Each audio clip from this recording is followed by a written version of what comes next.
Nos próximos capítulos de Garota do Momento, Gregório finalmente consegue colocar em prática seu ousado plano e resgata Clarice da clínica onde ela havia sido internada à força.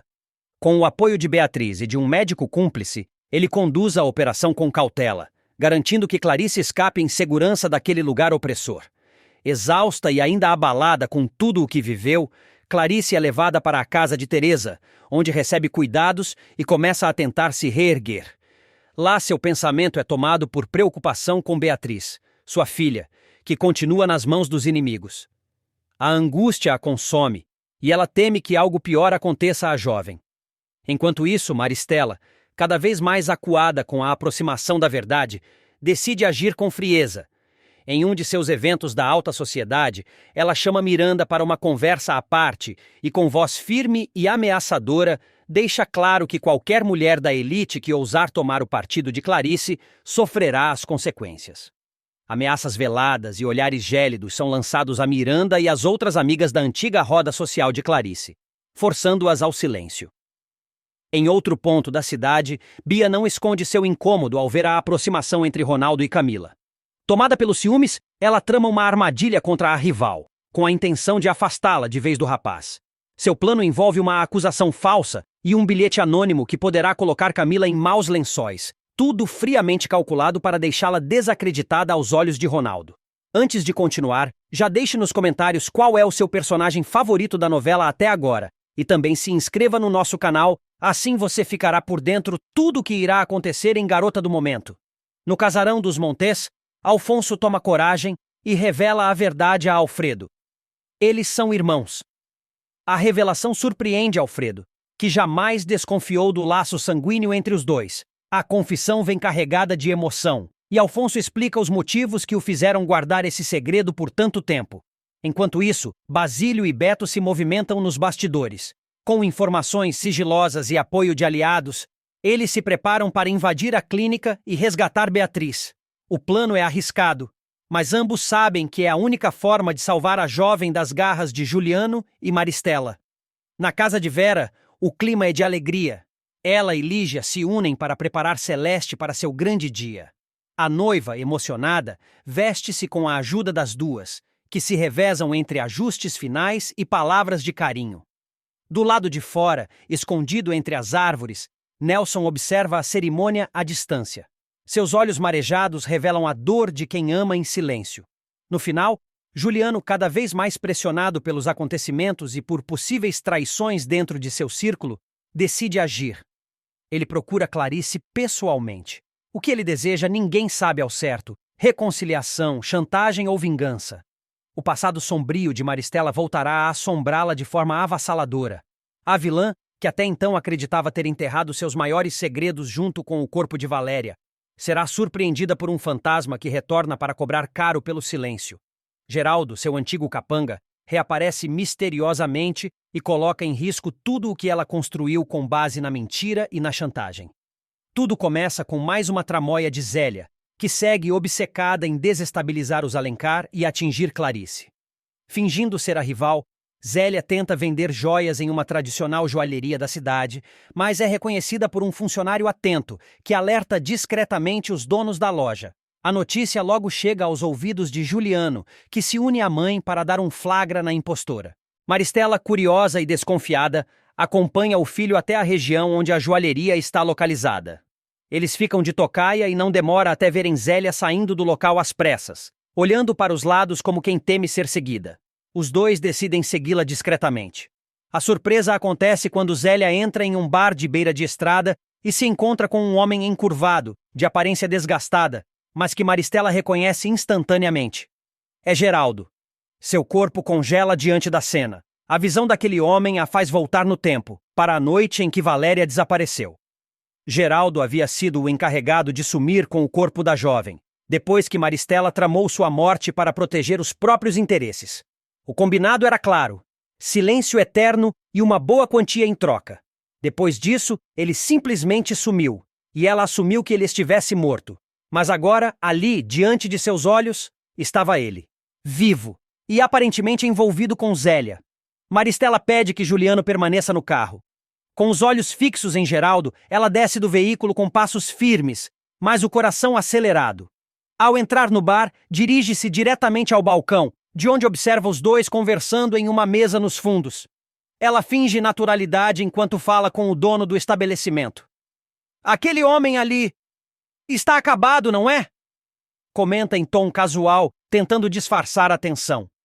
O homem atrás do balcão apenas dá de ombros, dizendo que ele aparece de vez em quando para beber e sempre some por semanas. Maristela então toma coragem e caminha em direção à mesa. O som dos saltos no chão de cimento atrai a atenção de Zélia, que se vira com um sorriso debochado. Já Geraldo, ao ouvir a voz firme da antiga patroa chamando por ele, fica paralisado. Pálido, abaixa o copo e engole em seco. Você devia estar morto! Dispara Maristela, sem rodeios, com os olhos cravados no homem. Mas, pelo visto, fantasmas também gostam de reaparecer quando sentem o cheiro do dinheiro. Zélia observa a cena com um misto de surpresa e diversão. Maristela, então, exige saber o que ele está fazendo ali e o que anda tramando com sua nova amiguinha. Geraldo tenta se recompor e responde com desdém.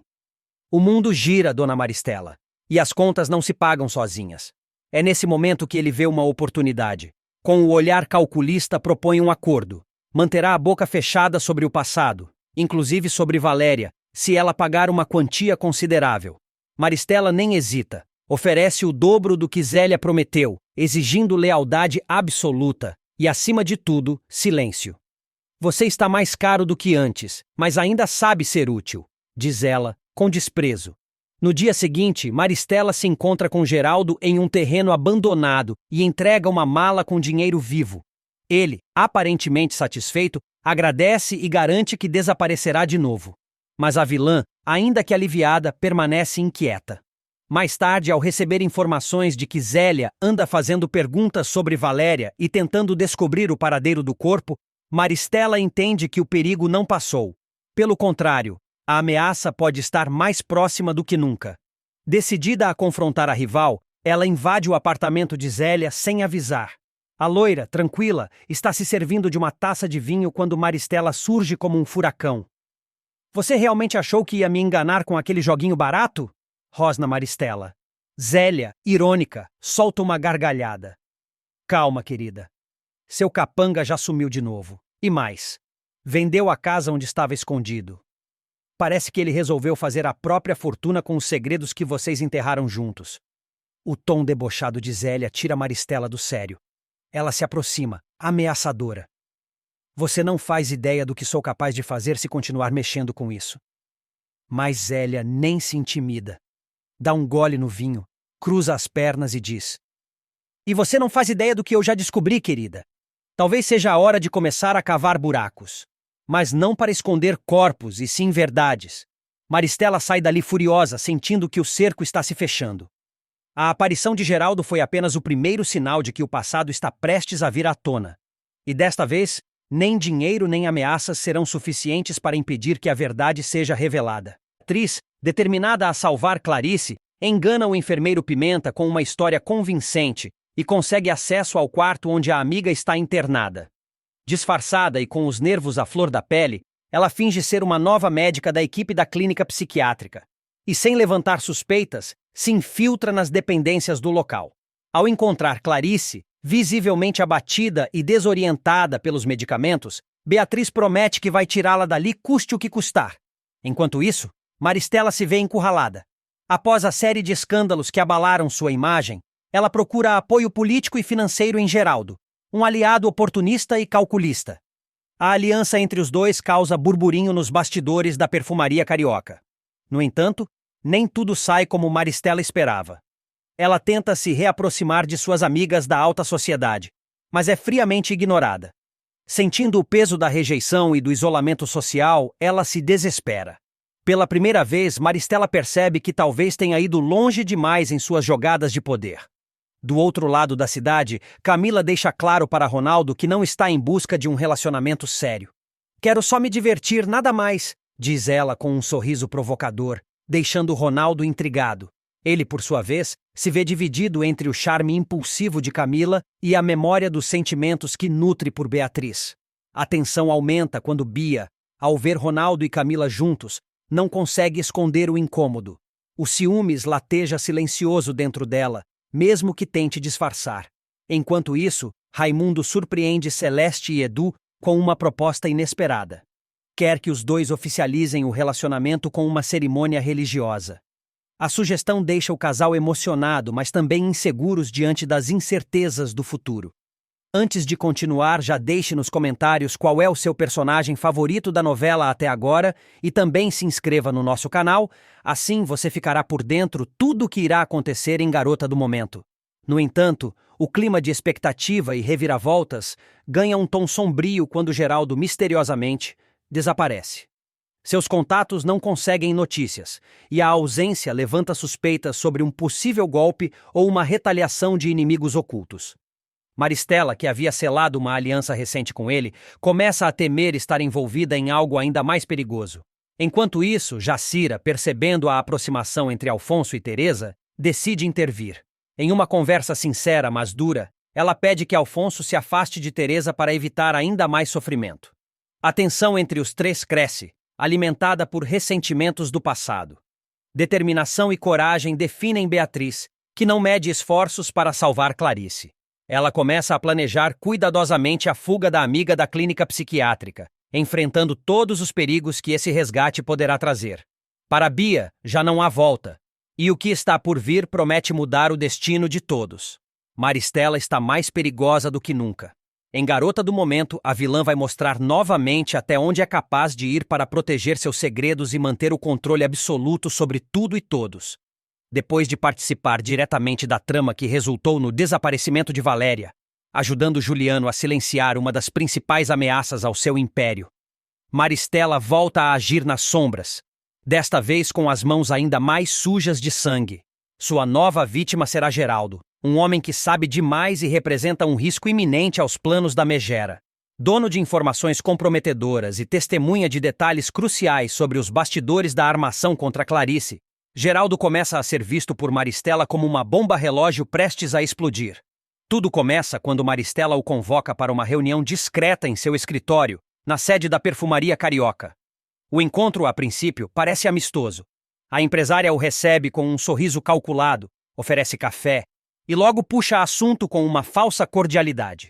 Em cima da mesa, um maço de dinheiro cuidadosamente embalado é colocado diante dele. Considere como um agradecimento pela sua lealdade, diz ela, fingindo generosidade. Geraldo, desconfiado, ouve em silêncio. Maristela continua. Fala sobre oportunidades, sobre uma possível vaga dentro da empresa. Até insinua que poderia arranjar para ele uma posição de confiança. O tom é sedutor, quase maternal. Mas quem a conhece sabe que por trás daquela máscara elegante habita uma mente perversa e implacável. Por alguns instantes, Geraldo parece balançar. Ele encara o envelope com dinheiro, hesita, mas logo se recompõe. Não preciso disso, responde com firmeza. Nem do dinheiro, nem do emprego. Eu só quero distância dessa sujeira. A tensão no ar se torna quase palpável. Maristela força um sorriso, mas seus olhos endurecem. Com um aceno sutil, ela encerra a conversa. Como quiser, Geraldo. Só saiba que lealdade também tem preço. E às vezes, quem não aceita a recompensa, paga caro. A ameaça velada paira entre os dois enquanto ele se despede. O que Geraldo não imagina é que sua recusa selou seu destino. Pouco tempo depois, ele caminha pelos corredores da Perfumaria Carioca, ainda refletindo sobre o que ouvira. Dirige-se ao elevador do prédio, sem perceber que algo está errado. O elevador está funcionando normalmente, ou assim parece. Não há nenhum aviso de manutenção, nenhum sinal de perigo. Ao entrar, pressiona o botão do térreo. Lá em cima, no último andar, Maristela volta calmamente para sua poltrona de couro.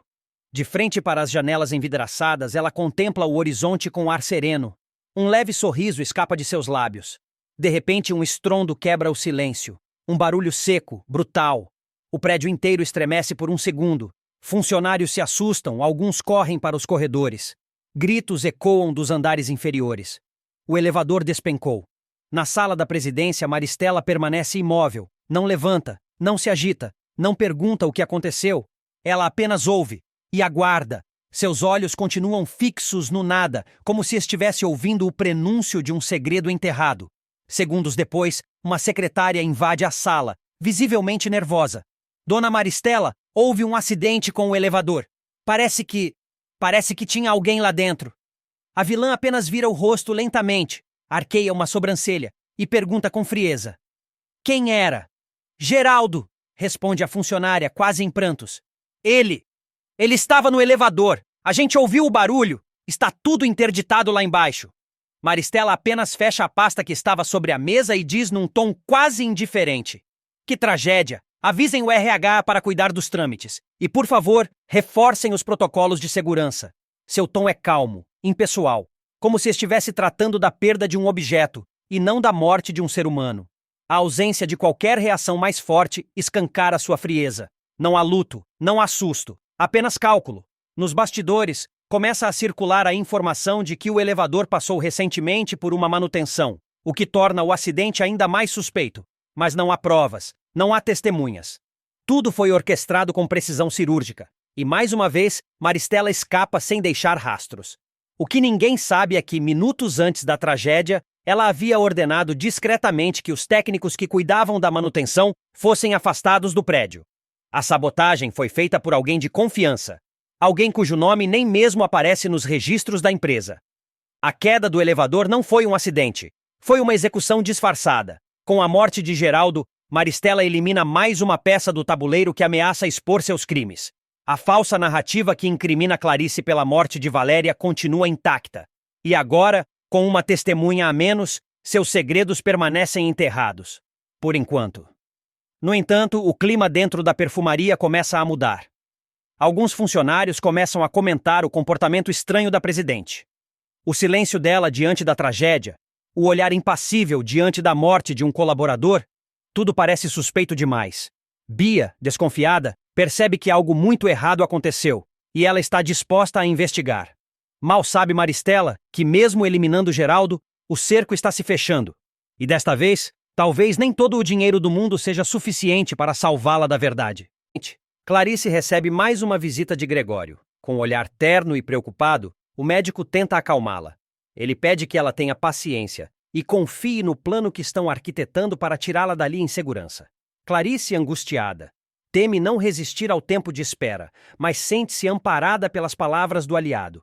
Enquanto isso, fora dos muros da clínica, a tensão aumenta. Beatriz, Beto, Teresa e o próprio Gregório se reúnem para discutir estratégias de resgate. Eles sabem que qualquer passo em falso pode colocar tudo a perder. Beatriz, decidida e corajosa, se oferece para se infiltrar na instituição como funcionária.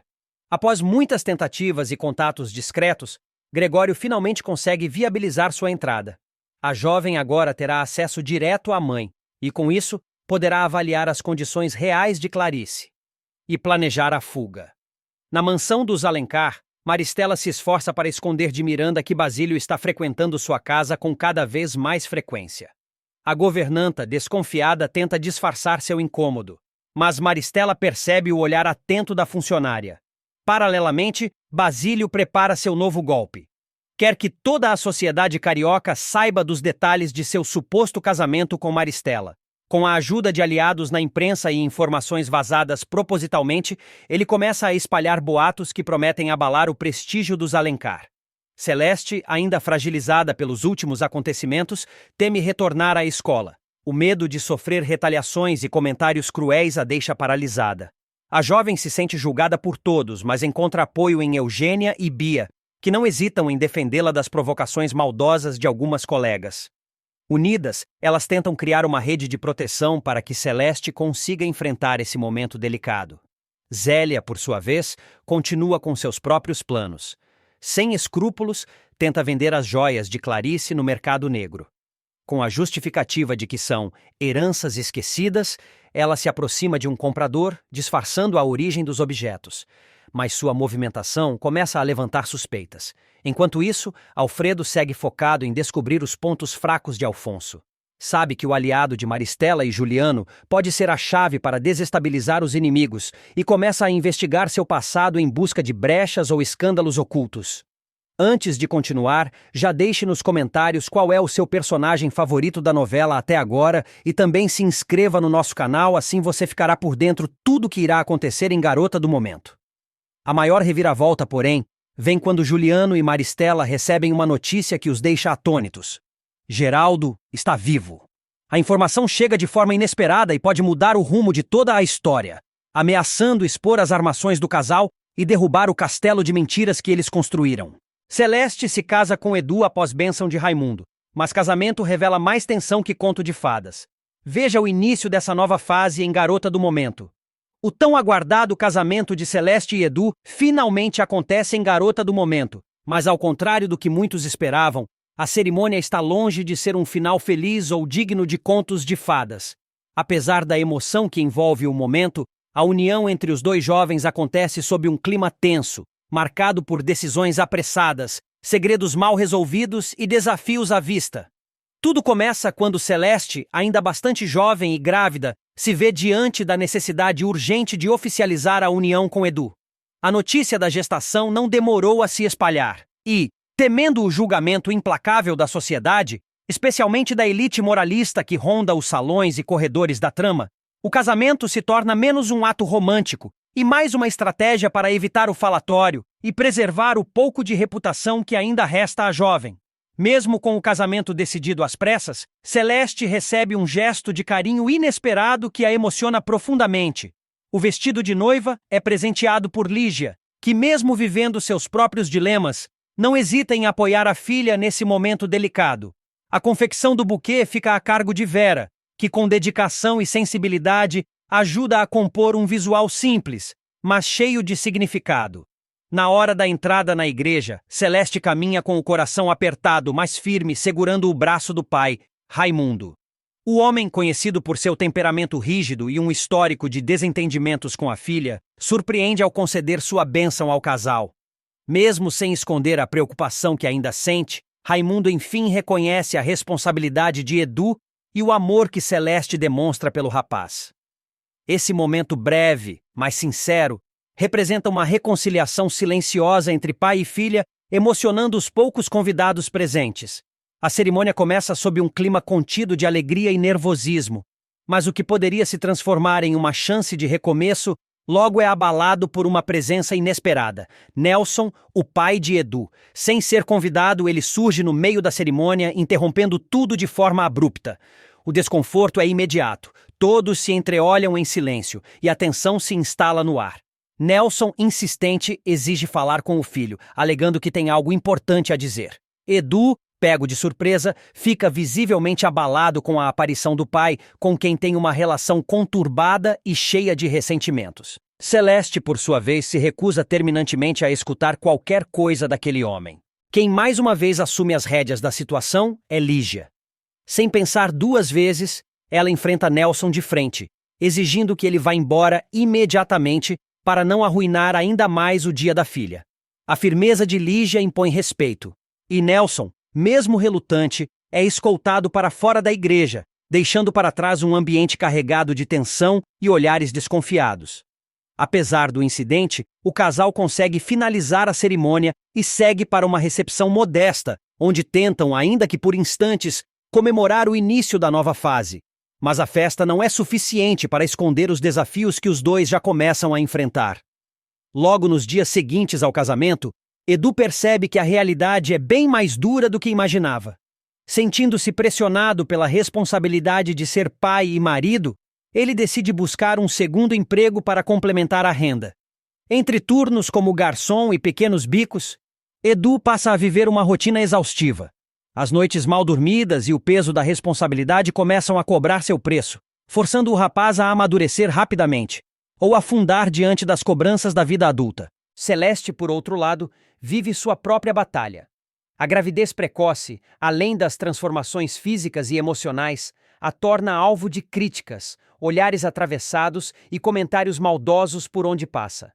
Algumas pessoas não escondem o preconceito, e a jovem começa a sentir o peso do julgamento social com uma intensidade que a fragiliza. Mesmo com o apoio de Lígia e de algumas amigas, Celeste se vê frequentemente sozinha, tentando se proteger das cobranças externas e das inseguranças internas.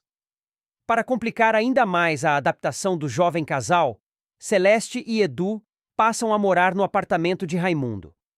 A princípio, a decisão parece ser a mais prática, afinal, O pai de Celeste oferece estrutura e segurança, mas a convivência diária com ele se mostra desafiadora.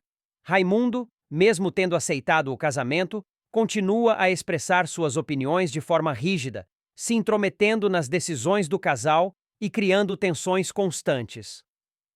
Pequenas divergências do cotidiano logo se transformam em grandes discussões.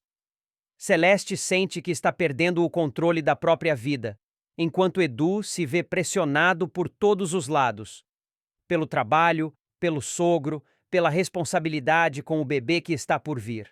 A harmonia, que já era frágil, começa a se despedaçar sob o peso das expectativas e da realidade. Ainda assim, entre tropeços e recomeços, os dois jovens tentam encontrar algum equilíbrio.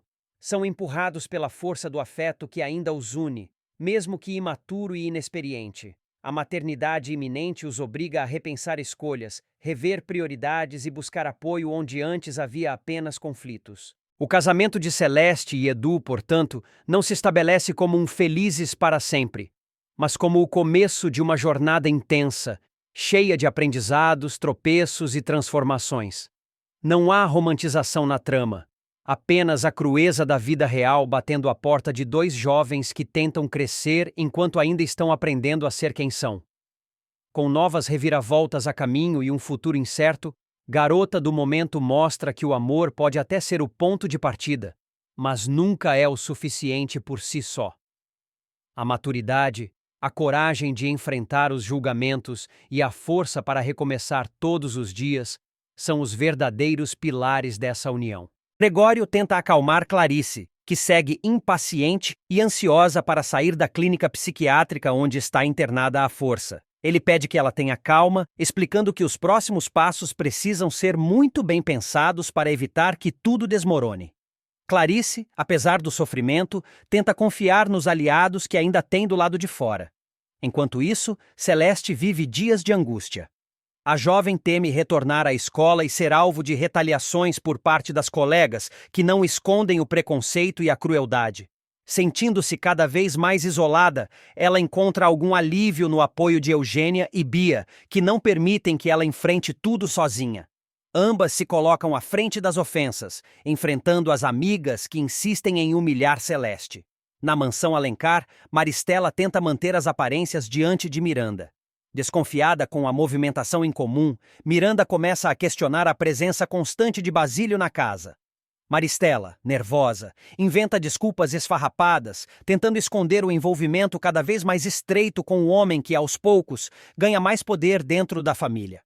Do lado dos que lutam por justiça, Beatriz, Beto, Gregório e Teresa se reúnem em segredo para discutir o plano de resgate de Clarice.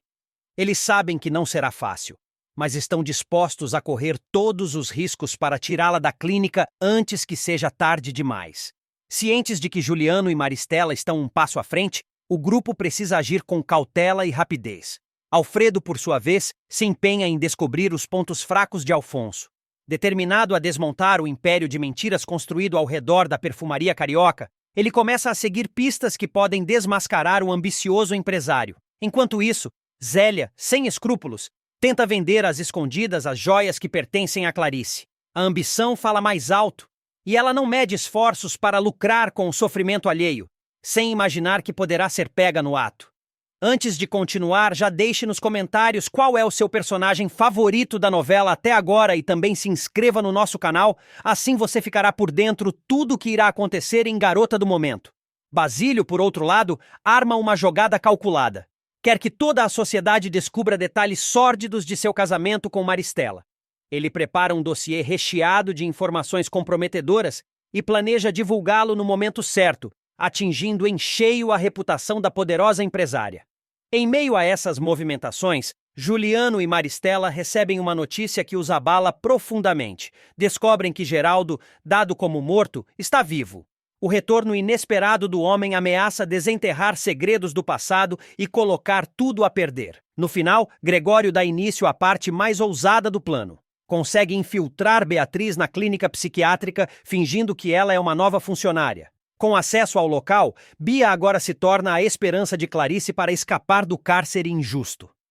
Uma virada dramática promete mexer com o coração dos telespectadores. A tensa e conflituosa relação entre Bia e Beatriz será posta à prova mais uma vez, mas agora com uma carga emocional ainda mais intensa. Após uma revelação bombástica sobre sua origem e uma experiência de quase morte, Bia terá sua visão do mundo virada de cabeça para baixo. Em meio ao sofrimento e à dor, ela tentará dar um passo em direção à reconciliação com a mocinha. No entanto, o que parecia o início de uma trégua termina em rejeição e mais feridas abertas. Tudo começa quando Bia, desconfiada da movimentação de Clarice, decide segui-la até o local onde a encontra em uma conversa tensa e reveladora com Beatriz. Sem conseguir controlar sua curiosidade e seu temperamento impulsivo, Bia invade o momento e exige saber o que está acontecendo. Diante do confronto inevitável, Clarice não vê outra alternativa senão dizer a verdade. Ela recuperou completamente a memória e agora se lembra de tudo, inclusive de que Beatriz é sua filha biológica. A revelação atinge Bia como uma facada no peito. O choque só aumenta quando Arlete, a governanta da mansão e confidente de Clarice, entra na conversa e confirma o que foi dito. Ela revela que Beatriz é, na verdade, neta de Valéria, mãe biológica de Clarice, e que tudo foi acobertado por anos devido a uma série de armações. Para Bia, é como se o chão se abrisse. A jovem, que sempre se viu como o centro do universo, de repente se dá conta de que nunca passou de uma peça manipulada dentro de um jogo de interesses muito maior. O abalo emocional é tão forte que Bia sofre uma parada cardíaca ali mesmo, diante das duas mulheres. O desespero toma conta da cena.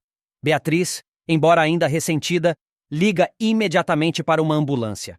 Clarice entra em pânico. Minutos depois, Bia é levada para o hospital em estado crítico, sendo submetida a uma cirurgia de emergência. A operação é delicada. Médicos e enfermeiros correm contra o tempo para salvar a jovem, enquanto familiares e conhecidos se revezam na sala de espera, tomados pela tensão.